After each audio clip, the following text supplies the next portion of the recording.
दुकानदार सब्जी वाला है तो भी उसके पास कैश नहीं आ रहा है, कैशलेस ही आ रहा है, कैशलेस आ रहा है। उसके अकाउंट में पैसा, वो जब क्यूआर कोड को स्कैन कर रहा है तो उसके अकाउंट में पैसा पहुंच गया। अब उसे शाम में चला तो साहब उसे कुछ सामान लेना है घर के लिए, वो तो सब्जी बेच रहा था घर के लिए, उसे ब्रेड ले जाना है, दूध ले जाना है, तो वो भी क्या कर रहा है, वो भी यूपीआई कर दे रहा है, वो डिजिटल पेमेंट कर रहा है। तो अब आपको ना पैसा जमा करने के लिए बैंक जाने की जरूरत है और ना निकालने के लिए जाने की जरूरत है। और जो मार्केट पार्टिसिपेशन बढ़ा है वो भी इन्हीं कारणों से बढ़ा है, क्योंकि पहले क्या होता था कि शेयर में इन्वेस्ट करना वो इतना आसान नहीं होता था। आप ब्रोकर से बोलते थे तो वो मुंबई ऑर्डर लगवाता था तो शेयर सर्टिफिकेट आता था। अब एक क्लिक पे मोबाइल में ही आपके सब कुछ ऐप है, आप यहीं से अपना पैसा बैंक से ऐड करते हैं, शेयर खरीदते हैं, बेचते हैं, प्रॉफिट आ गया फिर उसी डिजिटल पेमेंट के माध्यम से खर्च करते हैं, तो वो साइकिल इस तरह से चलता है। सर एक मैं इसी में बात जोड़ना चाहूंगा, आपने एक ब्रोकर की बात किया, आप 30 दशक से इस मार्केट में हैं, अभी जीरोधा, ग्रो, अभी स्टॉक वगैरह वगैरह वगैरह अभी जल्दी के जन्म लिए हुए स्टॉक मार्केट में लिस्टेड ब्रोकरेज, आप कोई ऐसा फेथफुल ब्रोकरेज बताइएगा ताकि हमारी जो पब्लिक देख रही है इसको बिलीव हो और वह उस पर ट्रस्ट करके काफी हद तक आगे बढ़ सके। राइट, देखिए क्या है कि किसी ब्रोकर में हम लोग बहुत फर्क नहीं कर सकते हैं कि साहब कौन सा ब्रोकर अच्छा है और कौन सा ब्रोकर खराब है। नंबर एक चीज, ब्रोकर दो तरह के होते हैं, एक डिस्काउंट ब्रोकिंग होती है और एक रेगुलर ब्रोकिंग होती है। ठीक है, तो रेगुलर ब्रोकिंग से जुड़ने का आपको फायदा अलग है। क्या है कि आप जिस भी ब्रांच में जिस भी सब ब्रोकर के वहाँ अकाउंट खोलते हैं वो कांस्टेंट आपको सपोर्ट देते हैं, उनके पास उनके ब्रोकर्स की रेगुलर कॉल्स आती रहती हैं और वो आपको ट्रेड पे मार्जिन नहीं देते हैं। तो मैं यहाँ कोई फर्क नहीं करना चाहूँगा, लेकिन जो रेगुलर ब्रोकर हैं, मोतीलाल ओसवाल हैं और एंजल वन तो शायद अब डिस्काउंट ब्रोकिंग में ही आ गए हैं, इनमें अगर आपका अकाउंट है तो आप बेहतर तरीके से मार्केट को समझ सकते हैं और इन्वेस्ट कर सकते हैं। Thank you sir. एक बात और सर, आपकी एज लगभग 60 होगी? बिल्कुल है। थोड़ी सी पैनिक मुझे तब लगती है जैसे कोई यूथ हुआ 18 साल 20 साल 22 साल का लड़का और वह स्टार मार्केट में नया है, लेकिन इस समय इन्फ्लुएंसर की इतनी बूम है कि वो किसी के कार टिप को ज्वाइन कर लेता है। आप 60 साल का अनुभव, 30 साल का अनुभव और 60 साल की एज में आप यदि शेयर कर रहे हैं तो ऐसे दो महत्वपूर्ण बातें जो ये 18 साल 20 साल 22 साल के बच्चे को सीखना चाहिए, वो ट्रेडिंग में जाने से पहले या इन्वेस्टिंग में जाने से पहले क्या सीखते हो? देखिए क्या है कि हम लोगों को इन्फ्लुएंसर से इन्फ्लुएंस होने की जरूरत नहीं है। नॉलेज लेना अलग चीज है कि आप किसकी बात सुन के कितना नॉलेज ले रहे हैं और उसको अपने लेवल पे कैसे वेरीफाई करके सही निर्णय पे पहुंचते हैं। किसी ने कोई स्टॉक रिकमेंड कर दिया हम उसमें इन्वेस्ट कर दें, किसी ने कोई कॉल रिकमेंड कर दिया हम उसमें इन्वेस्ट कर दें, इसकी राय मैं बिल्कुल नहीं दूंगा। और ये जितने इन्फ्लुएंसर और कॉल देने वाले लोग हैं, ये और जो कोर्सेज बेच रहे हैं कि साहब हमारा कोर्स ज्वाइन कर लीजिए तो इतने दिन में आप इतना पैसा बना लेंगे, देखिए इतना ही आसान होता तो पहले अपना पैसा बना रहे होते, वो कोर्स नहीं बेच रहे होते। ठीक है, वो मार्केट में इन्वेस्ट करके खुद बड़े आदमी बन रहे होते, आपको उनको कोर्स बेचने की जरूरत नहीं थी। तो इन सब में देखिए बेसिक्स पे रहिए, बेसिक्स हम लोगों ने पहले डिस्कस कर लिया है। ग्रोथ स्टॉक को पहचानिए, एनालाइज करिए और ग्रोथ स्टॉक में लंबे समय तक पैसा अपना रखिए, इन्वेस्टमेंट रखिए। होता क्या है, देखिए आम इन्वेस्टर धोखा कहाँ खाता है। आम इन्वेस्टर ने किसी शेयर में पैसा लगाया ग्रोथ स्टॉक समझ के कि साहब हम इसमें लगा रहे हैं, इसमें पैसा बढ़ेगा। अब उसका स्टॉक तो 6 महीने चला नहीं, कई स्टॉक ऐसे आए जो 6 महीने में चालू ना हो गए। तो वो ये करता है कि साहब अरे नहीं हमसे तो गलती हो गई, स्टॉक तो ये चल रहा है, पैसा तो यहाँ बन रहा है, तो वो जो अच्छा ग्रोथ स्टॉक उसने आइडेंटिफाई किया था उसे बेच के वो जो भाग रहा है स्टॉक उसमें चला जाता है। धोखा यहाँ होता है। देखिए ये 4-6 महीने के इन्फ्लुएंस पे, 2 महीने के इन्फ्लुएंस पे मत रहिए कि साहब ये महीने में स्टॉक दूना हुआ है तो हमें इसमें इन्वेस्टमेंट करना है। अपना अगर कन्विक्शन आपने बनाया है, अपना कन्विक्शन बनाया है तो उस कन्विक्शन के साथ रहिए और उस स्टॉक को मौका दीजिए, उसको टाइम दीजिए कि वो अपनी परफॉर्मेंस दिखा पाए। आपने किस चीज पे पैसा लगाया है? आपने पैसा लगाया है ग्रोथ पे और प्रॉफिटेबिलिटी पे, तो उसे ग्रोथ का और प्रॉफिटेबिलिटी का मौका दीजिए। और जो 3 महीने में दूने हो रहे हैं वो किसी ग्रोथ और प्रॉफिटेबिलिटी पे नहीं, 3 महीने में ना इतनी प्रॉफिट बढ़ सकती है ना इतनी ग्रोथ आ सकती है कि कोई स्टॉक चालू ना हो जाए। सर अभी जो इंडिया में प्रेजेंट टाइम की गवर्नमेंट है ये पीएसयू की तरफ काफी फोकस कर रही है। अभी रिसेंटली आपने देखा भी होगा कि पीएसयू के शेयर काफी तेजी से बढ़ गए थे। प्रेजेंट टाइम में पीएसयू के बारे में 2 लाइन बोलिए। देखिए जो पीएसयू में भारत में इधर पिछले 2-3 सालों में काम हुआ है वो बहुत कमेंडेबल है। गवर्नमेंट पीएलआई स्कीम लाई, गवर्नमेंट ने जो है मेक इन इंडिया का किया। भारत जो है वो कितने जो है वो आर्म्स जो है बाहर से इंपोर्ट करता था, गवर्नमेंट ने डिसीजन लिया कि नहीं साहब, हम जितने आर्म्स हैं उसका ज़्यादातर जो है, अगर मजबूरी नहीं है बाहर से कुछ खरीदने की, तो हम इंडियन कंपनीज को देंगे। ऐसे ही जो है रेलवे में हुआ है। तो ये सब जो स्टोरीज हैं, ऐसा नहीं है कि पीएसयू में ग्रोथ स्टोरी खत्म हो गई। अच्छा, अभी मतलब ये मौका है। बिल्कुल कंटिन्यू करेंगी। और ये देखिए करेक्शंस आते रहते हैं। होता क्या है कि किसी भी स्टॉक में जब ओवर पार्टिसिपेशन हो जाता है, हर आदमी के पास वो स्टॉक हो गया, उसका साइजेबल प्रॉफिट बनने लगा, और जैसे ही उसमें एक डिप आती है तो एक पैनिक सेटिंग होता है कि भाई अब गिर रहा है, निकल लो निकल लो। तो उसमें जो है सेलिंग आती है, उसके वजह से प्राइस करेक्शंस होते हैं। तो इनको हम लोगों को नॉर्मल करेक्शन मार्केट का मान के चलना चाहिए। ये सोचना कि साहब अब जो है वो ग्रोथ स्टोरी खत्म हो गई, भारत को अब आर्म्स की जरूरत नहीं है, एशिया अब जहाज नहीं बनाएगा, ऐसा नहीं है। दिस स्टोरी विल कंटिन्यू, और ये अभी 4-5 साल की स्टोरी कम से कम है। सर, एक ट्रेडर की सबसे ज्यादा दर्द है, एक इन्वेस्टर का सबसे ज्यादा दर्द है, जिसने लॉन्ग टर्म के लिए पैसे होल्ड किए अपने अकाउंट में, डीमेट में, शेयर में, लेकिन प्रेजेंट टाइम की गवर्नमेंट से वो काफी दुखी है। समझ रहे होंगे मैं क्या कहना चाहता हूँ। ये जो टैक्स का जो रेशियो इस सरकार ने बढ़ा रहा है, अभी एलटीसीजी बढ़ाया, फिर लॉन्ग टर्म बढ़ाया, एसटीजीटी बढ़ा रही है, तो इस पर आप सर क्या बोलेंगे? नहीं, देखिए ये इसमें भी व्यू जो है हम लोग को ये रखना चाहिए कि इन सब से बहुत फर्क नहीं पड़ता है कि शायद एसटीसीसी कितना हो गया और लॉन्ग टर्म कैपिटल गेन कितना हो गया।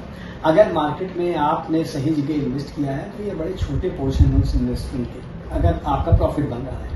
ऑब्वियसली अगर आप सारे इन्वेस्टमेंट जो है लॉस के करेंगे तो आपको ट्रेडिंग लॉस तो होगा ही होगा, और ये सब टैक्सेस की भी मार पड़ेगी। तो क्रक्स यही है कि अगर आप सही जगह इन्वेस्ट किए हुए हैं तो इतना टैक्स दे देने में कुछ ऐसी परेशानी नहीं। मतलब अभी दे देंगे? नहीं, बिल्कुल देना चाहिए, ऐसा नहीं है। देखिए बात वही है कि अगर आपने मार्केट से पैसा बनाया है तब तो देने में कोई परेशानी नहीं है। तो अगर आपने लॉसेस किए हैं तब ये दोहरी मार तो है कि वहाँ आपको ट्रेडिंग लॉस भी हुए और आपको टैक्सेस भी पेमेंट करना पड़ा। ये है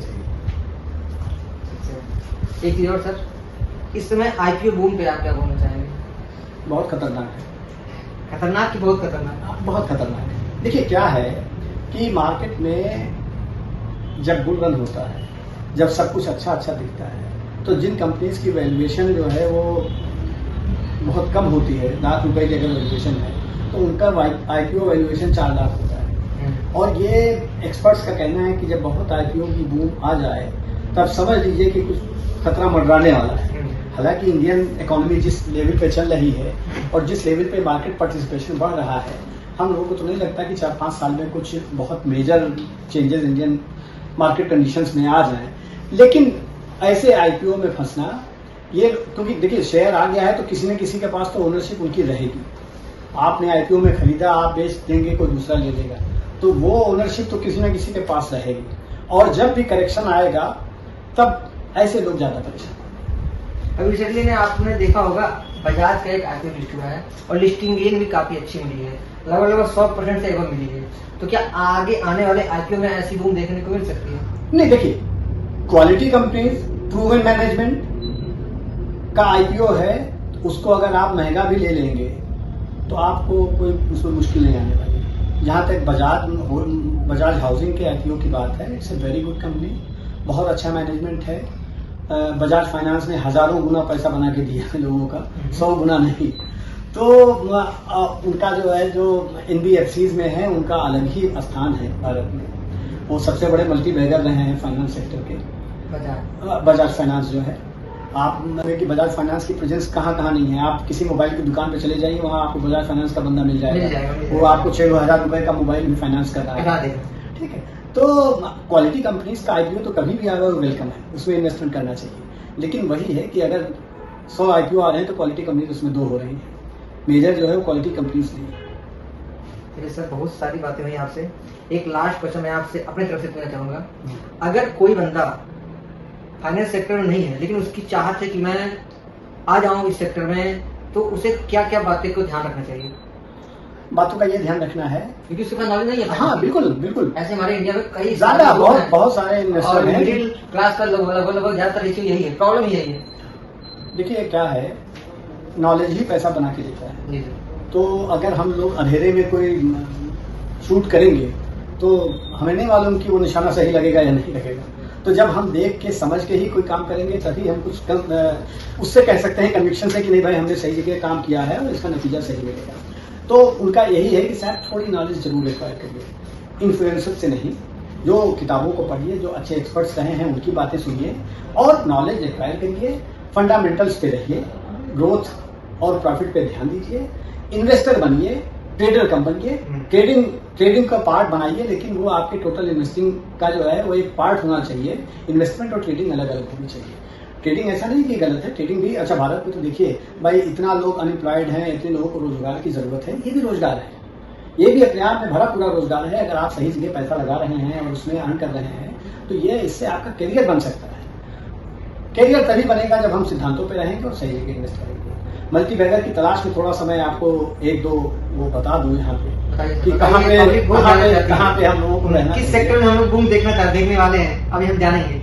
देखिए मार्केट से रिलेटेड जो ऐसी कंपनीज हैं जिनका जो है वो मोनोपोली है, जिनमें कंपटीशन नहीं है, उनके साथ जुड़ जाइए। अच्छा, ये नहीं हम कहेंगे कि किसी का भाव आज बहुत बढ़ा हुआ है तो उनमें जुड़ जाइए, लेकिन जब उनमें करेक्शन आवे तो उनके साथ आप जुड़ते रहिए। डिप में खरीदने का मौका, डिप में खरीदिए और मार्केट से जुड़ी कौन कौन सी मोनोपोलीज कंपनी है वो मैं आपको बता दे रहा हूँ। रिकमेंडेशन नहीं है, फिर से कह रहे हैं, आप अपनी रिसर्च करके खरीदिएगा। ये मैं स्टॉक रिकमेंड नहीं कर रहा हूँ, लेकिन अपॉर्चुनिटीज बता रहा हूँ कि ये मल्टीबैगर हो सकते हैं। आप देखिए कि यहाँ पे स्टॉक एक्सचेंज दो है, BSE एंड NSE। तीसरा तो स्टॉक एक्सचेंज है, तीसरा है ट्रेडिंग बढ़ते जाना है। हमने बताया कि अभी मार्केट पेनिट्रेशन पब्लिक का 5% है, ये 50 तक भी जाएगा। तो अब ट्रेडिंग कितनी बढ़ेगी इसका अंदाजा हम लोग लगा सकते हैं आने वाले दिनों में। जितनी ट्रेडिंग बढ़ेगी उतनी ही इनका जो है वो ग्रोथ आएगी और उतनी इनकी प्रॉफिट बनेगी। तो हम लोग स्टॉक एक्सचेंज से रिलेटेड जितने भी हैं, कमोडिटी में MCX है और इक्विटी मार्केट में BSE एंड NSE है। NSE का IPO आने वाला है, BSE चल रहा है। तो इन सब कंपनीज में हम लोग पोजिशन बनाए। इनकी ड्यूटी और भी बता दें क्या है। और ब्रोकर हाउसेस जैसे मोतीलाल OFS है, इस तरह के जो ब्रोकर हाउसेस हैं जो एस्टेब्लिश कंपनियां हैं, कंसिस्टेंट पैसा बना के लोगों को दिया है। स्टॉक रिकमेंडेशन नहीं है, फिर से हम क्लियर कर दें, लोग अपना रिसर्च करके इन्वेस्ट करेंगे। इनमें क्या है कि स्टॉक एक्सचेंज है तो कोई सामान तो बना नहीं रहा है। आप मान लीजिए कि कोई कार की कंपनी आती है तो आप क्या करेंगे, पहले तो कार डिजाइन कराइए, फिर उसके बाद स्टील लेके आइए, फिर असेंबली यूनिट बनाइए जहां आपकी कार बने, फिर कार में पेंट कराइए, अपहोल्स्ट्री लगाइए, फिर उसे आप भेजिए उसके पास, अपने डिस्ट्रीब्यूटर के पास, डीलर के पास, तक कार बिकेगी। उसमें भी कंपटीशन आ गया, सारे स्टेप है ना, सारे स्टेप्स हैं। हाँ। और सब में कास्ट जुड़ी हुई है। कोई कंपटीटर आ गया, वो सस्ती बेच रहा है तो आपको अपनी कार सस्ती करनी पड़ेगी। स्टील का भाव बढ़ गया, पेंट का भाव बढ़ गया तो आपकी कास्ट अधिक हो जाएगी। कंज्यूमर को आदत पड़ी कि हमें इसी दाम पे लेना है। तो ये सब कई चीजों से इन्फ्लुएंस होते हैं और मोनोपोली नहीं बन सकते कभी।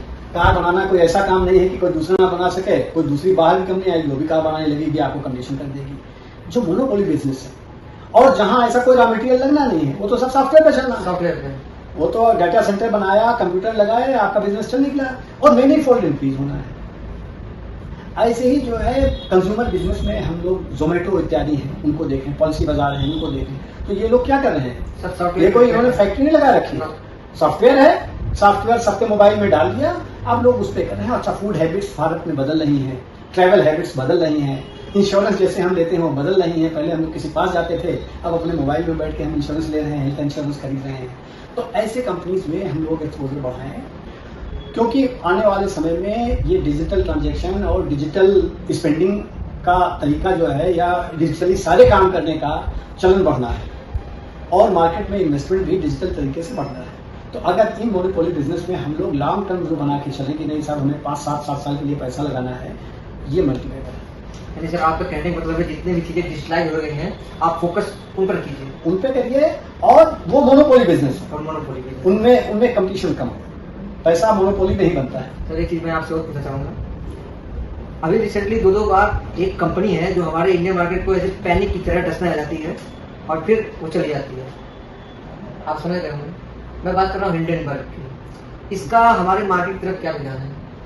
नहीं, हिंडनबर्ग का जवाब जो यहाँ की रेगुलेटरी अथॉरिटी हैं या जिन लोगों पे एलिगेशन लगा है, लोगों ने अपने से दिया है और मार्केट ने इन सारे शॉक को बड़े अच्छे से एब्जॉर्व किया है। तो आपने देखा होगा कि जब शुरू में 1-2 बार इनके रेगुलेशंस आए थे तब मार्केट को बड़ा मेजर इम्पैक्ट हुआ था। अब क्या होता है कि उनका कोई रेगुलेशन आता है, मार्केट उसको जो है वो झाड़ के किनारे करने के लिए, नथिंग डूइंग, कोई मतलब ही नहीं है इन बातों का। तो मार्केट अपने आप जवाब दे रही है हमको, आपको कुछ इसमें सोचने की जरूरत है। हाँ, ये बात आपने बहुत अच्छे से बताया sir. Thank you so much sir. मैं आपके बारे में क्या कहूँ, आपने हमें इतना सारा टाइम दिया, इसके लिए आपका बहुत बहुत आभार। और बहुत ही सटीक और एक सिंपल वे में जिसको एक आम पब्लिक समझ सकता है, उस वे में आपने लोगों को समझाया, इसके लिए हृदय तरफ से बहुत बहुत आभार। और कोशिश करूंगा ऐसे ही मैं नेक्स्ट टॉपिक नए तरीके से आपसे मिलने का, लोगों से अधिक क्वेश्चन मानकर आपके सामने रखने का। बिल्कुल बिल्कुल साहब, ऑलवेज वेलकम, हमें खुशी होगी। तो सर का मैं थोड़ा परिचय करा दूं। सर अपने आप सर बताएं। मैं साहब जो है वो फाइनेंस में MBA हूँ और मैं कोऑपरेटिव बैंक में CEO रहा हूँ और 30 साल से अधिक का अनुभव हमारा कोऑपरेटिव बैंक का है। और मार्केट में मेरा अनुभव जो है वो जब मैं MBA कर रहा था तो एक बात याद दिलाना चाहूँगा कि उस टाइम जो IPO होते थे वो ऐसा नहीं था कि सब जगह फार्म अवेलेबल हो और कहीं से भी आप फार्म भरिए और IPO में पैसा लगा दीजिए। मैं अलीगढ़ मुस्लिम यूनिवर्सिटी में पढ़ रहा था और यमहा या किसी कंपनी का जो है वो जेनसेट का आया हुआ था, बिरला यमहा का IPO आया हुआ था और बैंक ऑफ अमेरिका की ब्रांच थी दिल्ली में, उसमें जाके मैंने 1985 की ये बात है, तब मैंने IPO में पैसा लगाया था। 85 में तो आप जोड़ सकते हैं कि कितने साल का जो है वो मार्केट का मेरा अनुभव है। और तब से मैं कंस्टेंटली जो है मार्केट को वॉच कर रहा हूँ। मैंने 91-92 का हर्षद मेहता बूम भी देखा है, 2008 का जो है वो मार्केट का जो है जो मेल्ट डाउन था वो भी देखा है, और पोस्ट कोविड जो सर्ज आया है मार्केट में और पब्लिक पार्टिसिपेशन बढ़ा है, मैं उसको भी देख रहा हूँ। तो सब में एक ही वो है, क्वालिटी ही पे करती है, तो क्वालिटी के साथ रहें, वहीं पैसा लगेगा। सर मैं आपसे बहुत मोटी बात पूछने वाला हूँ, क्योंकि आप इसको अपने तक ही मत रखिएगा। आप बता रहे हैं मैं 1992 स्कैम देखा, आपने हर्षद मेहता का बूम भी देखा, आप कोविड को भी देखे। सबसे खतरनाक कौन सा दौर रहा जिसमें इन्वेस्टर काफी पैसा लूज किए? देखिए क्या है कि जो 2008 का मेल्ट डाउन था वो तो वर्ल्ड ओवर था, तो उसको हम बहुत खतरनाक नहीं कह सकते। ये बात सही है कि पूरी दुनिया की मार्केट बूम कर रही थी, इंडियन मार्केट भी बूम कर रही थी, 5-7 साल का बुल रन था और वहां से जो करेक्शन आया वो बड़ा स्टीप था, बहुत फास्ट और नीचा था। जब अपनी मार्केट में कोई स्कैम होता है, अपनी मार्केट में कोई कमी आ जाती है, तब जो गिरावट आती है वो बहुत डेंजरस होती है, क्योंकि ऐसी मार्केट में इन्फ्लुएंस हुए शेयर ज्यादा भागे होते हैं, उसी में पब्लिक पार्टिसिपेशन होता है और वहीं पब्लिक का पैसा ज्यादा खराब होता है। तो हम लोगों को ऐसे सब स्टॉक से दूर रहना है, ऐसी स्ट्रेटजी से दूर रहना है। हम लोगों ने जो पहले डिस्कस किया कि ग्रोथ कंपनीज और प्रॉफिट की कंपनीज में रहें, ये जो इन्फ्लुएंस होने वाली कंपनियां हैं, लोग बता रहे हैं, उनसे दूर रहें तो नुकसान नहीं होगा। एक चीज और है, अभी आपने 2020 के बाद 2024 में हम लोग बैठे हुए हैं, इन 4 सालों में जितना इंडेक्स भगा है, क्या यह इंडेक्स 2008 से लेकर 2019 तक भगा था? नहीं भगा था, लेकिन टाइम ड्यूरेशन देख लीजिए कहीं ज्यादा है। वो ठीक है, लेकिन देखिए अब वो पहले की स्टॉक मार्केट और आज की स्टॉक मार्केट में फर्क आ चुका है।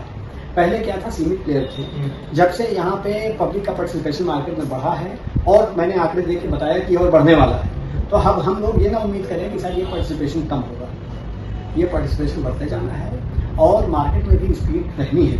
और किसी भी कंट्री में स्टॉक मार्केट में जो मूलधन रहता है वो इकोनॉमी और GDP रिलेटेड है।